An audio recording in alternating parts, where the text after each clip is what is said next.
Hi Aries, this is Jav. Welcome pa sa ating channel. By the way, Aries, this is timeless gabay tarot reading. Gamitin ng reading na ito bilang gabay lamang.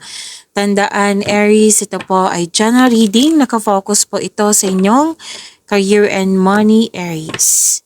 Sa mga hindi pa nakapanood sa inyong love reading, yes, my first video reading kayo tungkol po, nakafocus po sa inyong buhay pag-ibig. Kung gusto niyo malaman kung ano yung iniisip ng person mo, kung ano yung next action niya, panoorin niyo po. Kung hindi niyo mahanap, hanapin niyo po sa channel natin. Dito lang po sa channel natin. Magkasunod lang sila. Okay?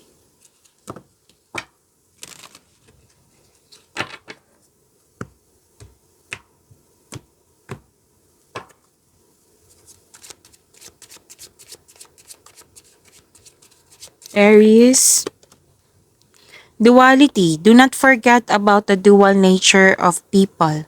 Don't lose your vigilance. So, sinasabi dito na mag-ingat ka sa taong mapanlinlang kasi may tao dito na hindi totoo sa iyo. So, kung gusto mong malaman kung sino yan, then ask your intuition. Posibleng mahilig itong magmanipula. Ginugulo yung ideas mo, desisyon mo, plano mo. So, protektahan yung sarili mo. Limitations. Fear and doubt limit freedom of action. Let go of your worries. So, sinabi dito na let go muna po yung worries nyo. Fear, doubt, hesitation, let go muna yan. Okay? At bigyan ng action. Okay? Bigyan ng laya yung sarili mo. Bigyan ng recovery yung sarili nyo. Magkaroon ng healing.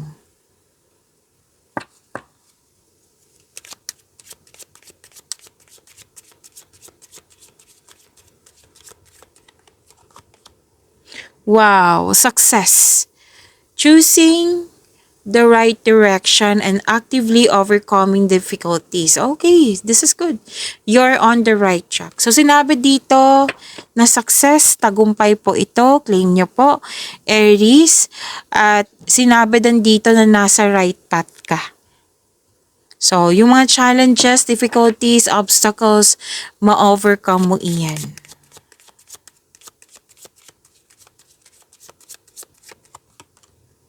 Home base. Home is the harbor of the soul.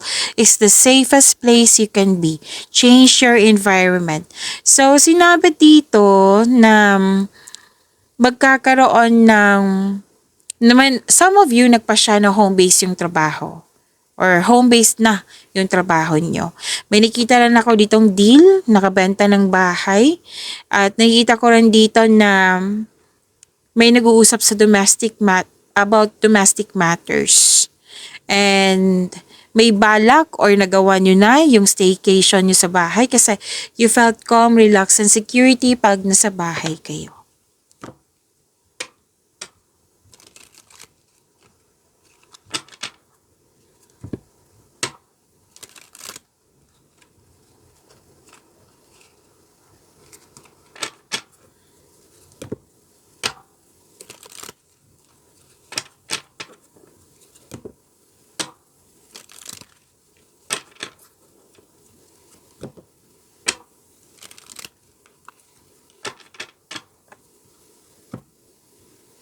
Maraming salamat po sa mga hindi nag-skip ng ads. Subscribe na po kayo sa ating channel at click bell notification para updated po kayo sa bagong video natin. Para sa mga gustong magpa-reading po, comment po kayo ng personal reading and check my reply sa comment section.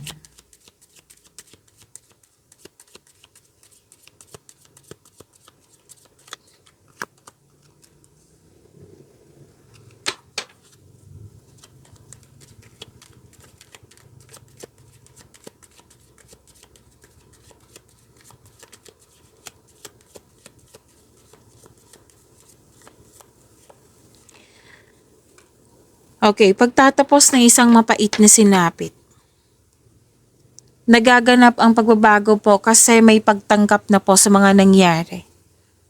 So, mawawala na yung mga blockages, yung mga hadlang, tapos na.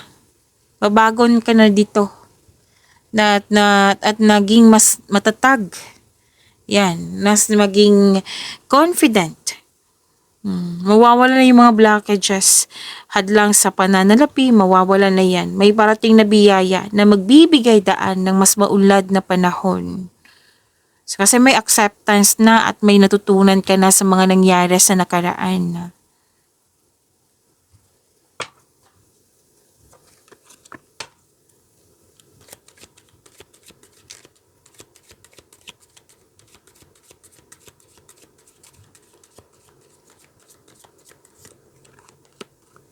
Naka-focus kayo sa mga ginagawa nyo.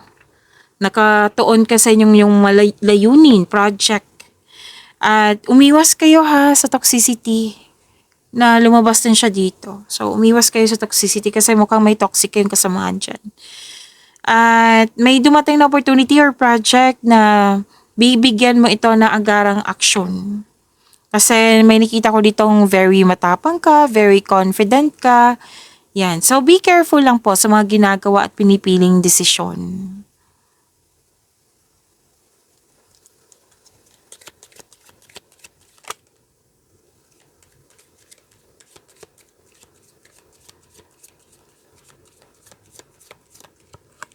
Success and enjoyment po. A time of enjoyment and you're feeling safe, naging wais ka sa pag-handle ng iyong finances, hindi ka madamot, masaya ka makatulong sa kapwa mo, at may plano kang magbakasyon. At sinabi ng card dito, deserve nyo tong bakasyon na ito. Kasi naging masipag kayo sa araw-araw. May promotion din ako nakikita dito, pagtaas ng kita sweldo, allowance or na iyong posisyon, and luck, L-U-C-K, lahat ng tinanim mo nabubloom, financial security is yours. So, deserve nyo talagang magbakasyon. Kasi kahit magbakasyon kayo, pagbalik nyo, abundance pa rin yung nakikita ko. Yes, Aries.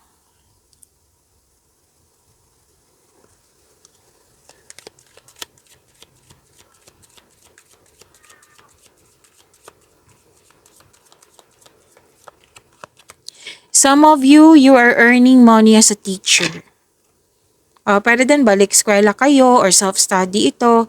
Pero may masusunod na traditional career path. You're moving up to the ladder of success. Like, mag-take ka ng masteral or board exam para magkaroon ng promotion.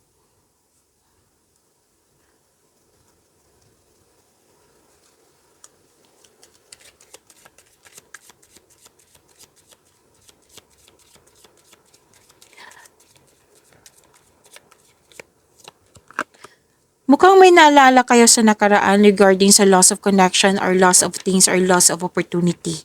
Pero kung wala to sa nakaraan, mag-ingat po ha sa present ha. Ingatan yung mga bagay na importante sa iyo, money po, posisyon, kung ano man yung mahalaga sa iyo, basta ingatan nyo po. At be careful, again, another card na naman nagsabi dito na be careful kayo sa paggawa ng desisyon. And don't worry, itong challenge na ito, ma-overcome nyo po ito, may parating na new direction.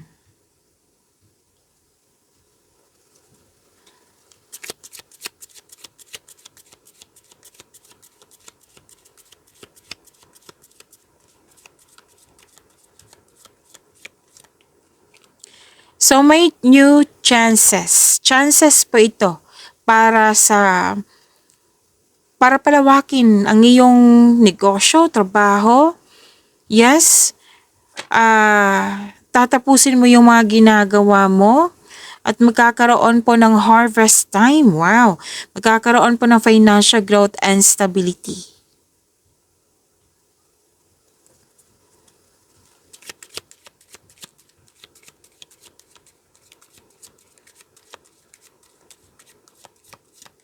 May sabi lang po ang card nyo dito na huwag kayong magpasobra sa trabaho, magpasobra sa paggasta.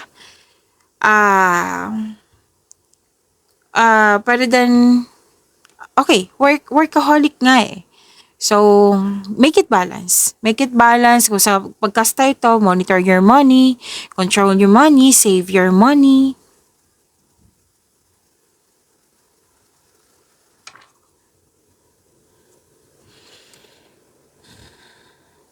Okay, humingi kayo ng tulong mula sa inyong trustworthy co-worker or taong same kayo na business industry. At saka na makagawa ka ng diskarte sa inyong kaperahan at layunin. Nakikita ko dito na may gagawin ka or pipili ka or gagawa ka ng best decision.